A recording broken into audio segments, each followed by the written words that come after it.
Hello friends, welcome to my channel. तो आज मैं आपको पढ़ाने वाला हूँ concise chemistry class 7 chapter 1 matter and its composition. Selina publisher द्वारा ये बुक पब्लिश किया हुआ है। तो चलिए शुरुआत करते हैं। Okay, chapter number 1 matter and its composition, मतलब कि मैटर के बारे में तो पढ़ेंगे ही और साथ ही साथ उसके कॉम्पोजिशन के बारे में। Introduction. There are different types of substances in our surroundings, such as water, soil, stones, minerals, sun, moon, stars, plants, animals, etc. We also use innumerable objects in our daily life, like books, pens, bags, shoes, clothes, cars, etc. Some of them are living, like plants and animals, while some of them are non-living, like water, soil, etc.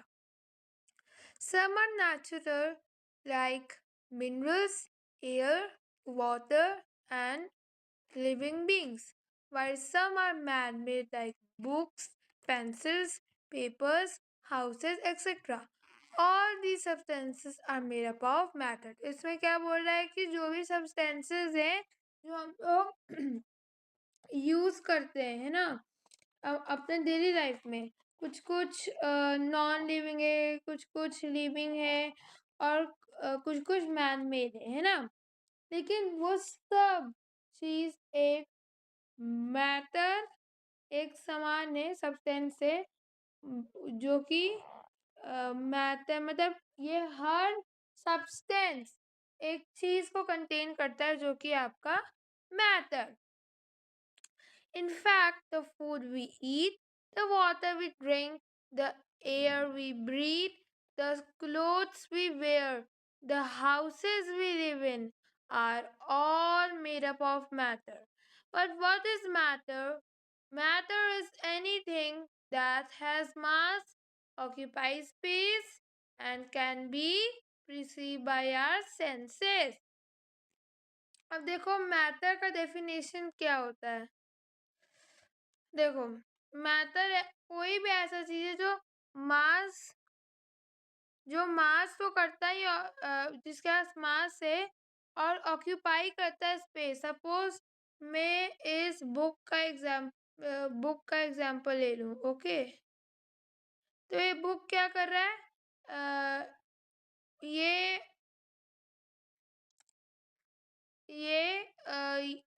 हाँ, space occupy कर रहा है। Suppose मेरा ये table है। Okay, this is my table,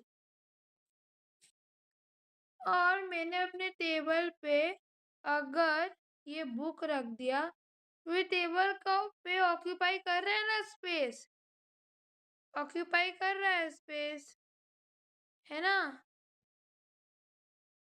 ठीक है, अब हैज मास।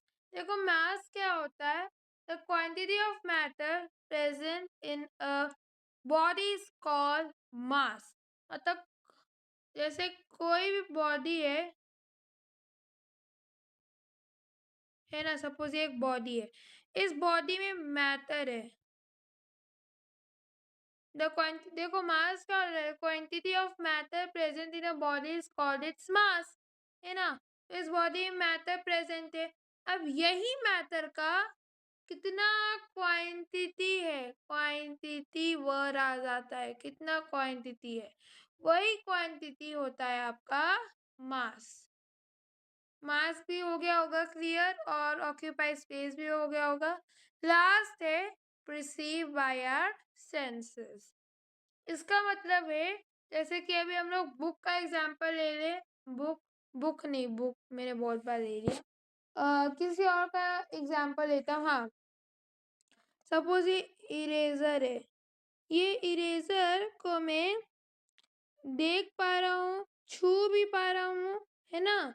तो ये क्या वो ये हमारे रिसीव हो रहा है हमारे सेंसेस से, है ना। ये हो रहा है इसका, ये हुआ इसका मतलब। तो तीनों पॉइंट क्लियर हो गया। मैटर क्या होता है, anything that occupy space, has mass and can be perceived by our senses. Okay. अब हाँ, अब है that means matter is not only that which we can see or touch but also which we can feel, such as air. Although we cannot see air or touch, but we can feel it, especially when it blows. अब इसका क्या मतलब है? देखो, suppose मैं बोल दूँ कि एयर है, एयर को आप देख सकते हो? आपका आँख देख सकता है एयर को? नो, नेवर, है ना? अब आप लोग लेकिन फील कर सकते हो, हम लोग एयर को फील कर सकते हैं ना, फील तो कर सकते। कब फील कर सकते? जब ये विंड की तरह ब्लो करता है, जब एयर विंड की तरह ब्लो करता है तब हम लोग एयर को फील कर सकते हैं। क्लियर? यहाँ तक कोई डाउट है? नहीं ना? ओके। अब कोई भी डाउट है कोई बात नहीं, कमेंट में मैसेज कर दो। अब नेक्स्ट है, does matter of only one kind exist? No, there are different kinds of matter: water, sugar, alcohol, milk, gold, coal, hydrogen, oxygen, rocks, all have different kinds of matter in them. A single material can be used to make different objects, such as wood is used to make chairs, tables, handles, cupboards, etc. Thus, objects made up of matter can be of different shapes and sizes. अब देखो, इसका ये मतलब है कि तो इधर ये लिखा है, no there are different kinds of matter: water, sugar, alcohol, milk, gold, coal, hydrogen, oxygen, rocks. तो इसका ये मतलब हुआ कि डिफरेंट काइंड्स ऑफ मैटर होते हैं, ठीक है? ऐसा नहीं है कि सब में एक ही मैटर है, जैसे कि वाटर, सुगर, अल्कोहल, मिल्क, एक सेकेंड, हाँ, तो हाँ, तो इधर ये बोल रहा है कि कोई भी चीज़ है, मतलब इधर कुछ एग्जाम्पल दिया हुआ है, उनमें एक ही तरह का मैटर नहीं है, अलग अलग मैटर है, ठीक है? अब नीचे एक सेकेंड, हाँ, ये the word material derive from matter, ये बहुत ही इम्पोर्टेंट है, ओके? ये आपको पढ़ना पड़ेगा, ओके? ऑब्जेक्टिव टाइप क्वेश्चन कि फिल इन द ब्लैंक्स में आ सकता है।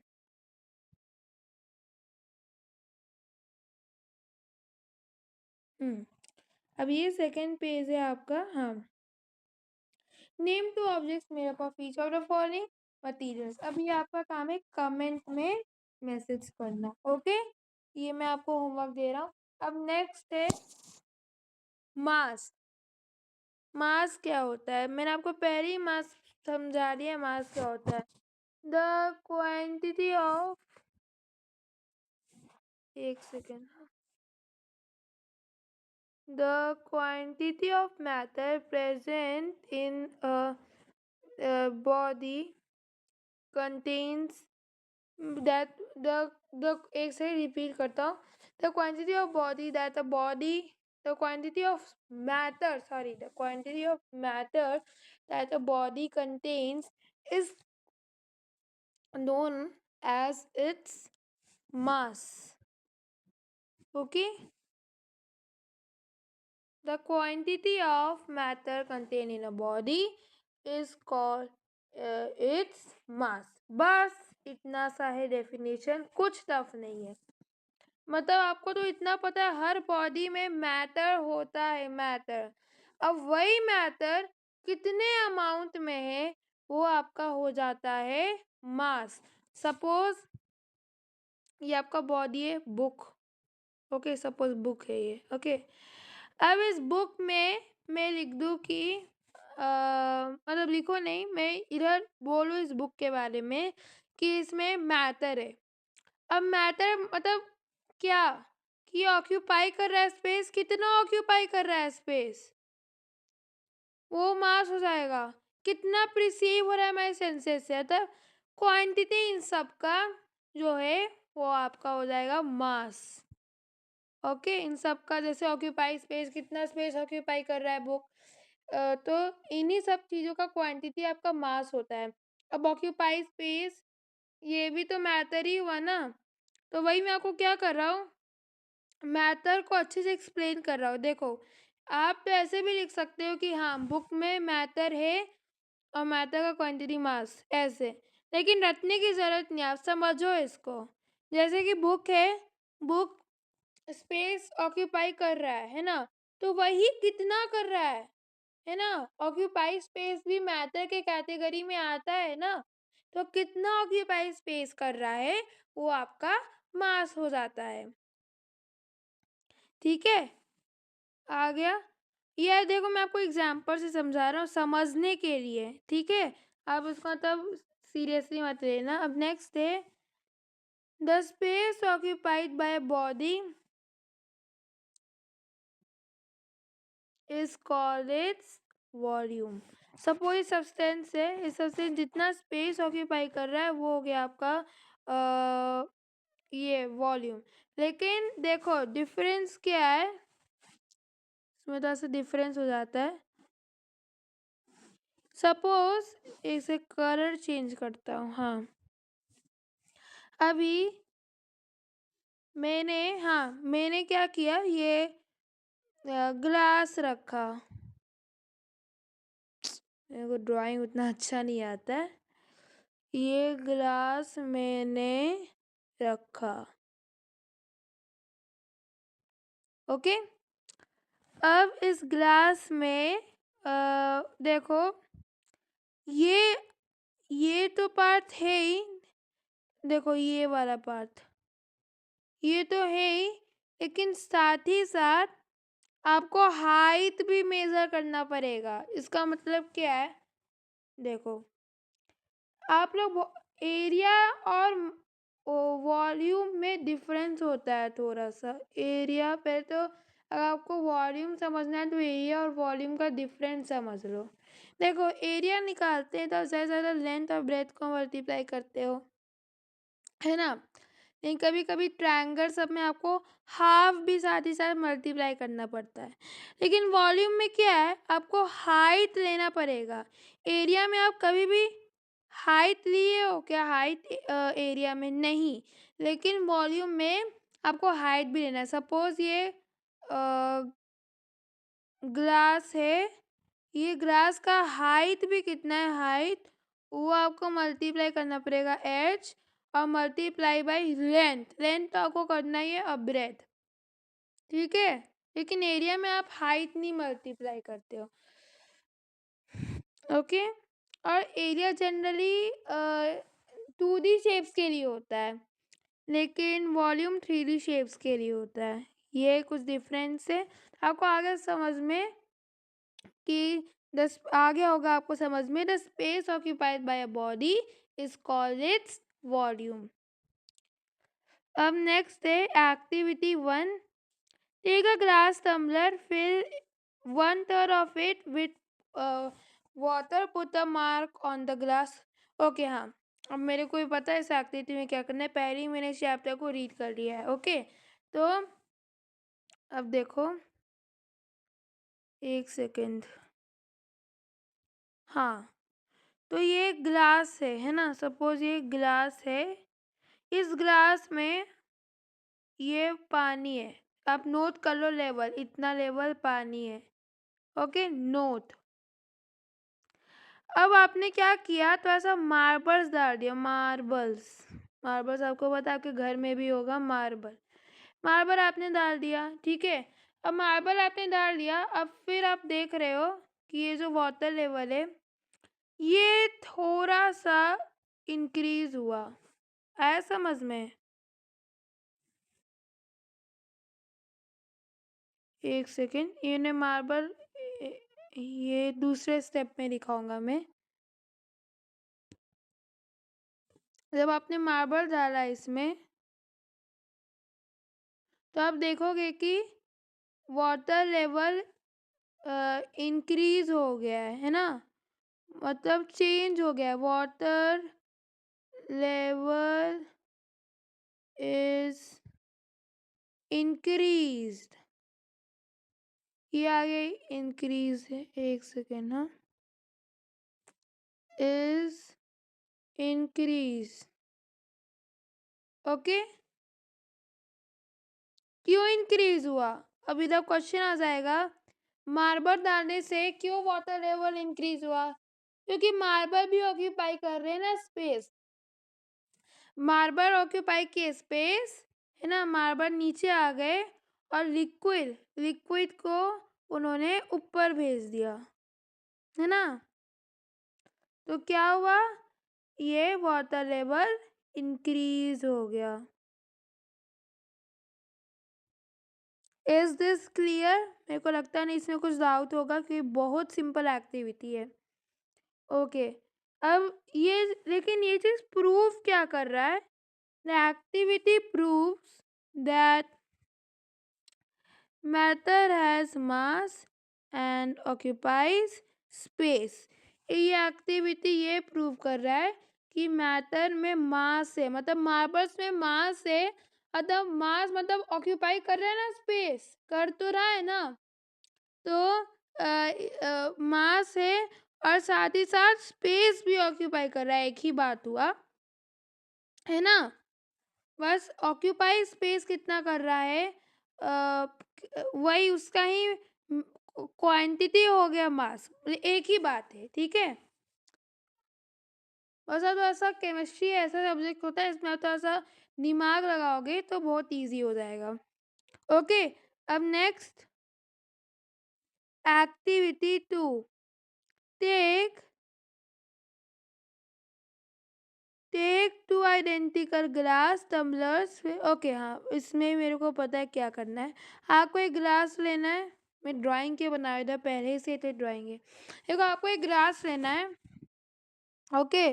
उस ग्लास में आपको फुल फिल करना है, full of water in glass.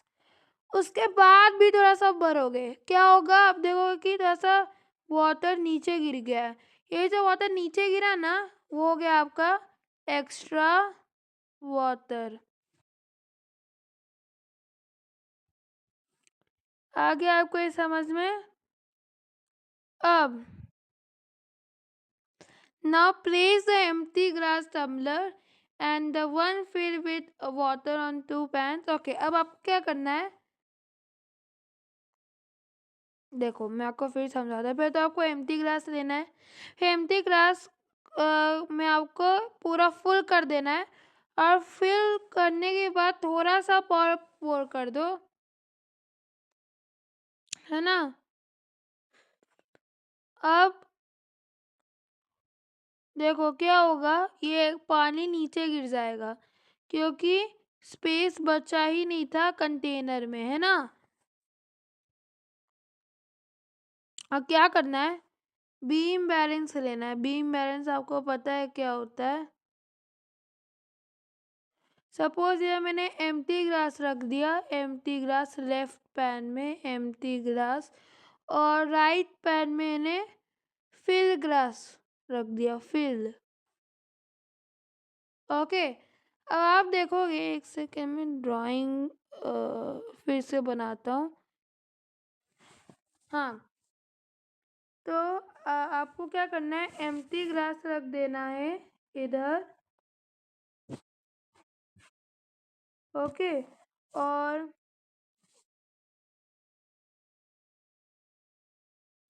देखो, आप क्या करोगे, एम्प्टी ग्लास आप रखोगे ना इसके ऊपर लेफ्ट में, और राइट में आप रख दोगे फिल ग्लास। तो क्या होगा? राइट पैन नीचे चले जाएगा और एम्प्टी ग्लास ऊपर चले जाएगा, एम्प्टी ग्लास वाला पैन। क्यों?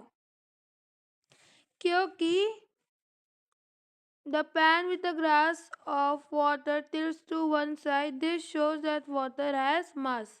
क्योंकि वाटर में मास है, ये हेवियर था ना, भरा हुआ फिल ग्लास तो एम्प्टी ग्लास से हेवियर था, इसलिए फिल ग्लास नीचे गिर गया और लेफ्ट हैंड सॉरी वो क्या है उसका ना, हाँ एम्प्टी ग्लास ऊपर चला गया, बल्कि फिल ग्लास नीचे चला गया, क्योंकि वो हेवियर था इसलिए फिर ग्लास नीचे चला गया, बल्कि एम्प्टी ग्लास लाइटर था इसलिए वो ऊपर चला गया।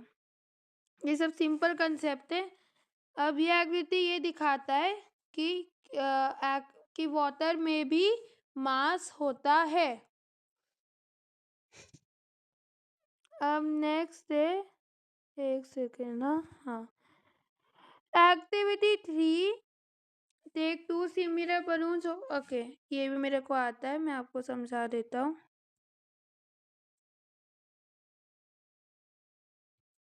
ओके, तो अब आपको क्या करना है,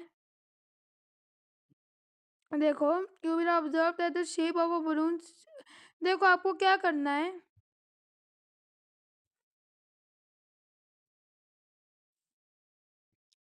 आपको 2 सिमिलर बलून्स लेना है और उसमें एयर को उन दोनों बलून में एयर ब्लो करना है। तो आप क्या करोगे, आप ऑब्जर्व करोगे कि जो शेप है बलून का वो चेंज हो रहा है ना। कैसे? क्योंकि बलून इन्फ्लेट हो गया और एयर जो था बलून में वो स्पेस ऑक्यूपाई कर रहा है।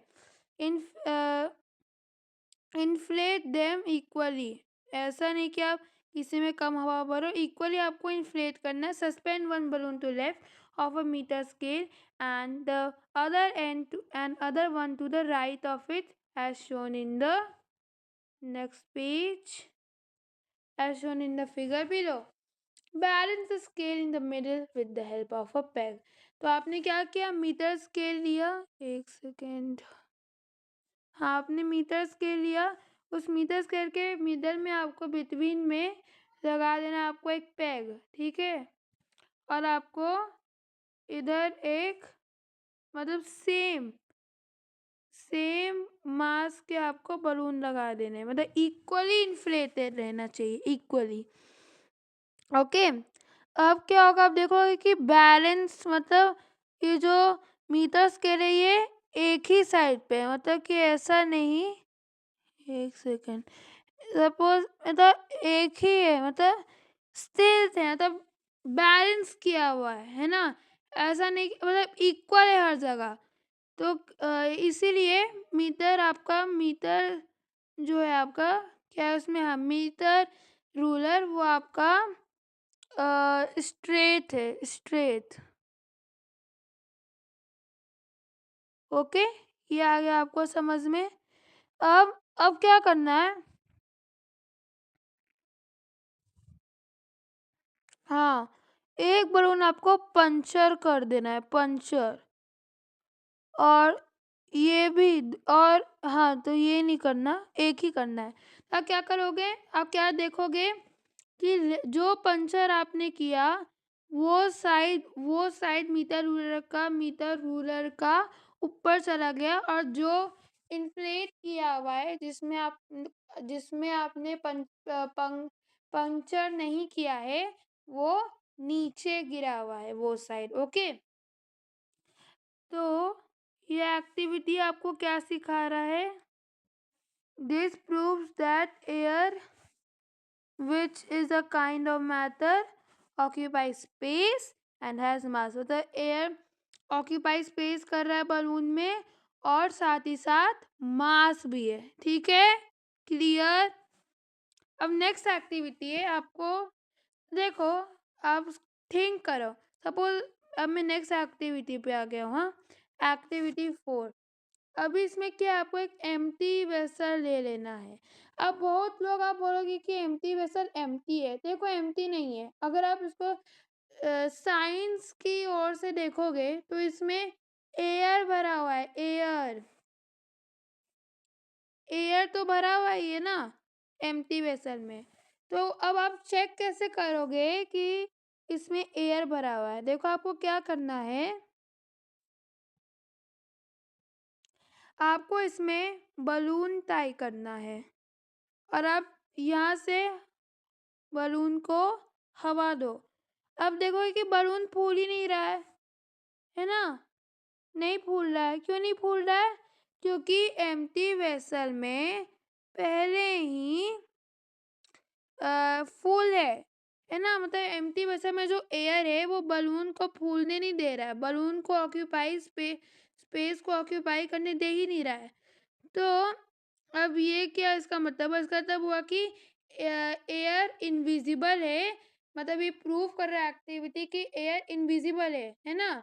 लेकिन आपको ये तो ना पता था कि वेसल में एयर नहीं है, लेकिन अगर आप साइंस की ओर से देखोगे तो आपको पता चलेगा कि हाँ इसमें एयर है एम्प्टी वेसल में। तो ये बता रहा है कि एयर इनविजिबल है लेकिन फिर भी वो ऑक्यूपाई कर रहा है स्पेस। अगर एयर ऑक्यूपाई नहीं करता होता स्पेस तब वो बलून तो इन्फ्लेट हो जाता। लेकिन क्या है, जो एयर भरा हुआ है वेसल में वो अलाउ नहीं कर रहा है बलून को इन्फ्लेट होने के लिए। ठीक है, अब नेक्स्ट है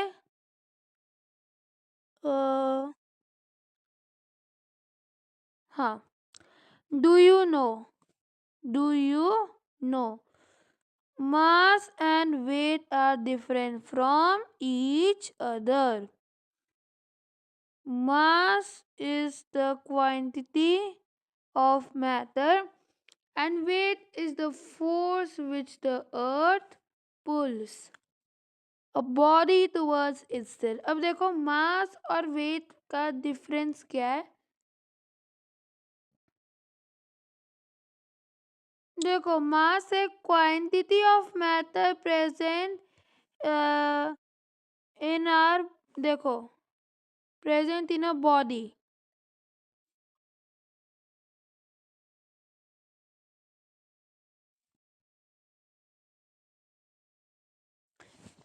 मास, देखो मास क्या है, mass is a quantity of matter present in a body. ठीक है, ओके। लेकिन वेट क्या है? देखो बहुत लोग आप में बोल देते हैं कि मास एक तरह का वेट हो गया, लेकिन वेट में डिफरेंस है, मास और वेट में डिफरेंस है। वेट तो फोर्स है जो अर्थ, मतलब वेट क्वांटिटी ऑफ फोर्स है जो कि अर्थ पुल करता है अ बॉडी टुवर्ड्स इट। जैसा कि आपको पता है अर्थ जो है आपका अर्थ, ठीक है, अर्थ में जो भी बॉडी है ये बॉडी नीचे तो आएगा ही, आपको पता है अगर हम लोग को बॉल फेंकेंगे तो नीचे आएगा, है ना। तो वो जो कि कैसा है ग्रेविटेशनल फोर्स है, तो उसी ग्रेविटेशनल फोर्स का जो क्वांटिटी है जो बॉडी पे एक्ट हो रहा है क्वांटिटी ग्रेविटेशनल फोर्स का, वो हो गया आपका वेट। ओके, ये तो हो गया। तो क्या होता है weight? Weight is the force which pulls by which the earth pulls a body towards itself. But mass क्या है? Mass is the quantity of matter present in a body. बस अब सबसे इम्पोर्टेंट डिफरेंस है मास और वेट में कि mass place to place change नहीं हो सकता है, लेकिन weight place to place change हो सकता है ना। अभी अगर देखो ग्रेविटी हर जगह एक नहीं होती है। अगर मार्स पे आप जाओगे तो आप देखोगे कि मार्स पे जो आपका वेट था वो कम हो गया, लेकिन अर्थ में वेट जा रहा था। कैसे? क्योंकि मार्स में आपका ग्रेविटी कम है, मास में ग्रेविटी कम है, इसलिए आपका वेट भी कम हो गया, लेकिन मास उतना का उतना ही है, मास आपका चेंज नहीं होगा। और इसमें नेक्स्ट पैराग्राफ में डू यू नो में लिखा हुआ है the weight of a body is 1/6 times lighter on the moon than it's on earth, but its mass remain the same. तो अगर आप अर्थ पे जाओगे, अर्थ पे हो, तो अर्थ पे जो वेट है ठीक है ना। लेकिन क्या है कि आप जैसे मून पे आओ गए, आपका जो वेट है वो 1/6 कम हो गया जितना आपका वेट अर्थ पे था, क्योंकि अर्थ पे ग्रेविटी ज़्यादा है एज कंपेयर टू मून, है ना। तो इसलिए आपका मतलब अर्थ पे, एक सेकेंड, अर्थ पे ज़्यादा ग्रेविटी है एज कंपेयर टू मून, है ना। तो इसीलिए आपका अर्थ में वेट ज़्यादा है, लेकिन मून पे जैसे आप गए आपका वेट कम है, लेकिन मास सेम है। Mass is same at both places, ठीक है, मास में चेंज नहीं आएगा। ओके, अब नेक्स्ट है कॉम्पोजिशन ऑफ मैटर। देखो, चैप्टर का हम लोग आधा चीज को कवर कर ही लिए, मैटर क्या होता है ना। अब मैटर का कॉम्पोजिशन पढ़ेंगे। अब कॉम्पोजिशन क्या होता है, मैटर किस चीज से बना हुआ है ना, वो हम लोग पढ़ेंगे। कंस्टिट्यूएंट्स मतलब वही। अब नेक्स्ट है, हाँ, now you know that all substances are made up of matter, but what is matter made up of? Matter is made up of extremely small particles called atoms. देखो, ये मैटर है, matter molecule से बना, और molecule atom से बना। ये तो आपको क्लियर रखना है। ये केमिस्ट्री का बहुत इम्पोर्टेंट मेथड है कि मैटर जो है आपका, मैटर वो मॉलिक्यूल से बना है और मॉलिक्यूल आपका एटम से बना हुआ है। ये हुआ इसका मतलब, ठीक है। To understand this let us do the following activity. आपको क्या करना है, take a sheet of paper. देखो, शीट ऑफ पेपर मेरे को सब पता है, एक्टिविटी में पूरा पढ़ा हो ये बुक, ओके। तो आपको क्या करना है, एक सेकेंड है, पेन निकालता हूँ। अभी आपको ये लेना है एक पेपर, उसको हाफ डिवाइड कर देना है। हाफ डिवाइड करने के बाद जो भी दो पन्ना है उनको, उसका भी हाफ को डिवाइड कर देना है। फिर इस हाफ को भी आपको डिवाइड करना है, और फिर इसको भी आपको हाफ से डिवाइड करना है।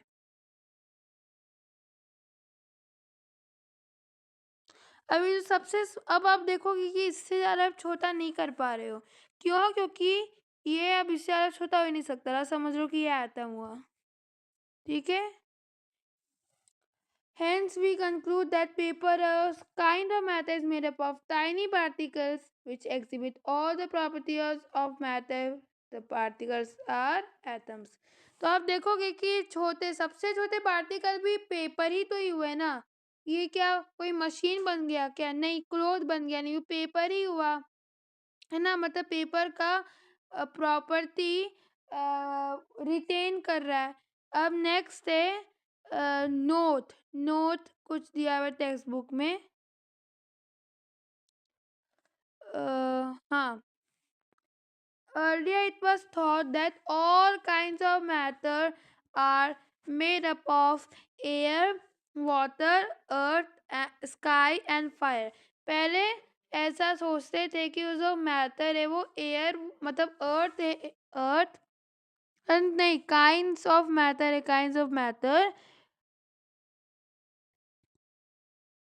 वो किन चीजों से बने हुए हैं, तो वो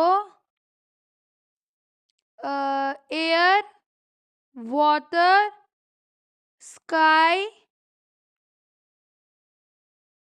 अर्थ एंड फायर। इन सब चीज़ों से पहले लोग सोचते थे कि इन सब चीज़ों से मैटर बने हुए हैं, ठीक है। अब लेकिन क्या हुआ लेटर, कनाडा, कनाडा और एंड अब कनाडा क्या है, एन इंडियन फिलोसोफर है, और जॉन डाल्टन। जॉन डाल्टन क्या है, जॉन डाल्टन इंग्लिश केमिस्ट, ठीक है। तो इन्होंने प्रपोज किया कि मैटर एटम से बना हुआ है, matter is made up of atoms.